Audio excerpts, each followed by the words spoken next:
Before there was an England, there was chaos. The island we now call Britain was a fractured land, riddled with rival kingdoms, foreign invaders, and deep ancestral grudges. Saxons in the south, Danes in the north, Britons in the west. It was not a land of peace. It was a land of conquest. And in this turbulent world, a boy was born. Not in a palace, but in political limbo. Not the obvious heir, but the one history would remember. His name was Æthelstan, and he would become the first true king of all England. Æthelstan was born around the year 894, or possibly a year or two earlier. We don't know the exact date. Why? Because at the time he wasn't expected to matter. His mother, Equin, was not a queen. Her origins are obscure, maybe even controversial. Some later chroniclers called her noble. Others called her Edward's concubine, suggesting Æthelstan was illegitimate. And in a world where bloodlines were sacred and succession was everything, that mattered. But Æthelstan had something his half-brothers didn't: a grandfather named Alfred the Great. Alfred, the King of Wessex, had fought back the Vikings, championed education, and laid the foundation for what would become England. His legacy cast a long shadow, and Æthelstan stood right in it. Æthelstan's father, Edward the Elder, succeeded Alfred in 899. But while Edward ruled Wessex, young Æthelstan was raised in Mercia, at the court of his aunt, the indomitable Æthelflæd, Lady of the Mercians. Æthelflæd wasn't just a noblewoman.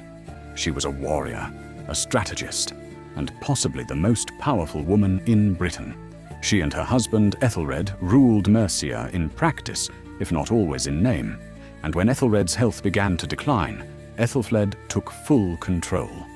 It was in this court, half Christian monastery, half military command center, that Æthelstan grew up.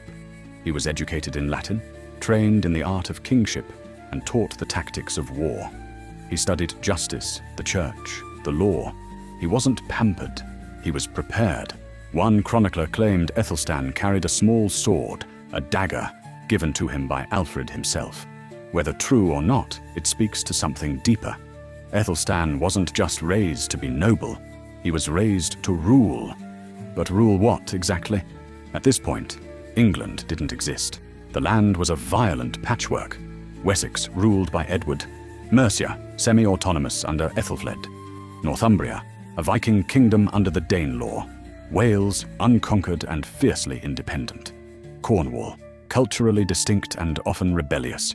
Every border was contested. Every peace was temporary.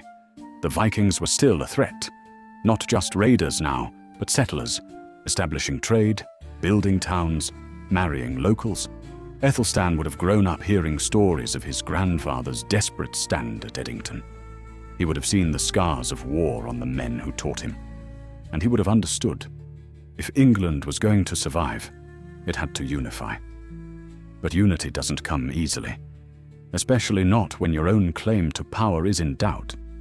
Because while Æthelstan was gaining respect in Mercia, Edward the Elder remarried and had more sons. Sons born to a crowned queen. Sons raised in Wessex. Sons with stronger political backing. When Æthelflæd died in 918, Edward seized Mercia, perhaps fearing Æthelstan might become too popular there. The boy who had been a prince of Mercia was suddenly shoved into the background. And yet, the Mercians didn't forget him. They remembered the boy raised in their halls, the young man who spoke with wisdom beyond his years, the heir they had quietly molded into a king. So when Edward the Elder died in 924, and Æthelstan's younger half-brother, Elfwerd, claimed the throne of Wessex, Mercia chose differently. They chose Æthelstan. What followed was a tense standoff, a mysterious death, and a delayed coronation. But out of that political storm, Æthelstan would rise, not as a regional ruler, but as the man who would bind the land together.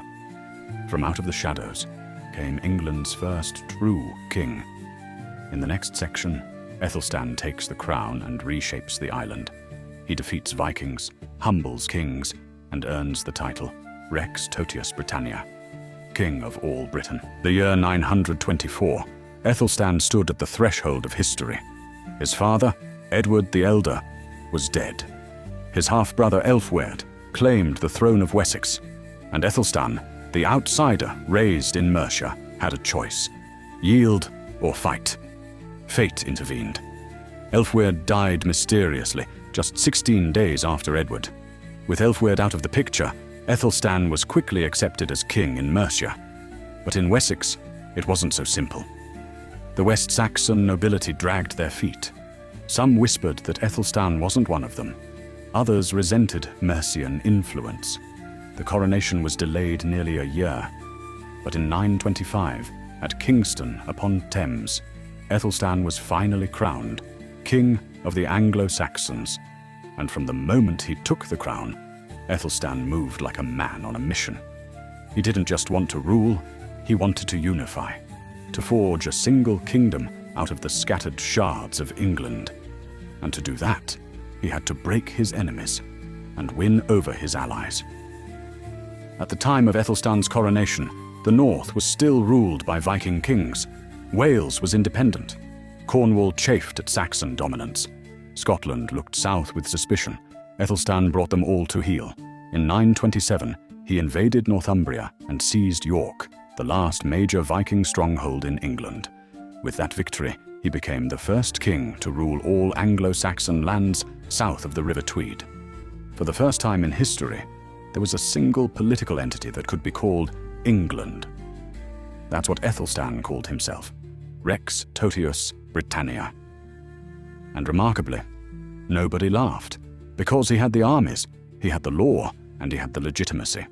Æthelstan wasn't just a warlord, he was a statesman. He issued dozens of royal charters, held massive councils called Wittenargemots, and passed laws on everything from coinage to clerical behavior. His legal reforms show an obsession with order, justice, and loyalty to the crown. He also demanded oaths from regional lords, binding them directly to him, rather than through lesser kings. He was building a centralized state, before England even knew what one was. Æthelstan's reign was a cultural explosion. He was a devout Christian and a patron of the church.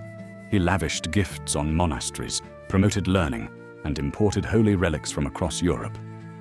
But his influence wasn't just religious. Æthelstan cultivated an international court. He hosted exiled nobles, princesses, and clerics from France, Burgundy, and Germany. He arranged marriages between his sisters and continental royalty, creating a vast web of alliances. In a sense, he was England's first European king. By the end of the 920s, Æthelstan wasn't just ruling England. He was playing chess with the kings of Europe, and winning. But glory always demands one great test. For Æthelstan, it came in 937 at a place called Brunanburh, an alliance of enemies. Constantine II of Scotland, Owain of Strathclyde, and Olaf Guthrithson, a Norse king from Dublin, joined forces to crush Æthelstan and undo the unity he had built. They brought thousands of warriors across land and sea, and Æthelstan met them head-on. The Battle of Brunanburh was brutal. Shield walls slammed, axes fell.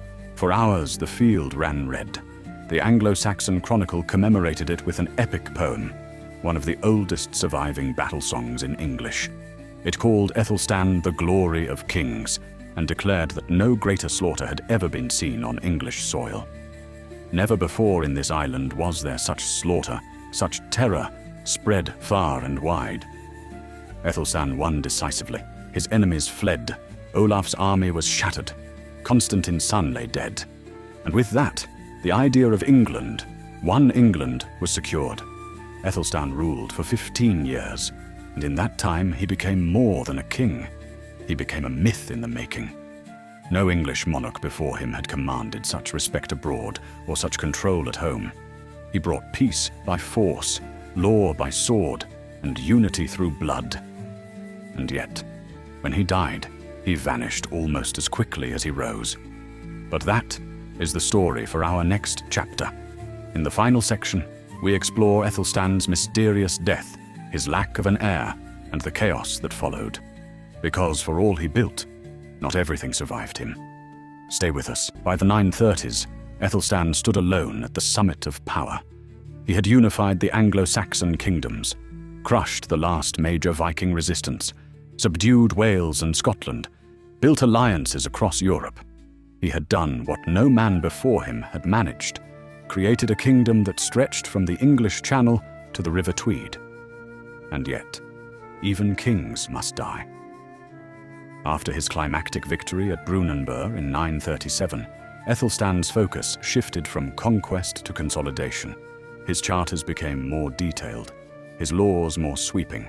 He emphasized Christian morality, centralized royal authority, and tightened control over coinage and trade. He strengthened ties to the church, sponsoring abbeys and reformers, leaving behind a kingdom more orderly than it had ever been. But it came at a cost. Æthelstan never married. He had no wife, no children, no direct heir. Some believe he chose chastity out of religious devotion.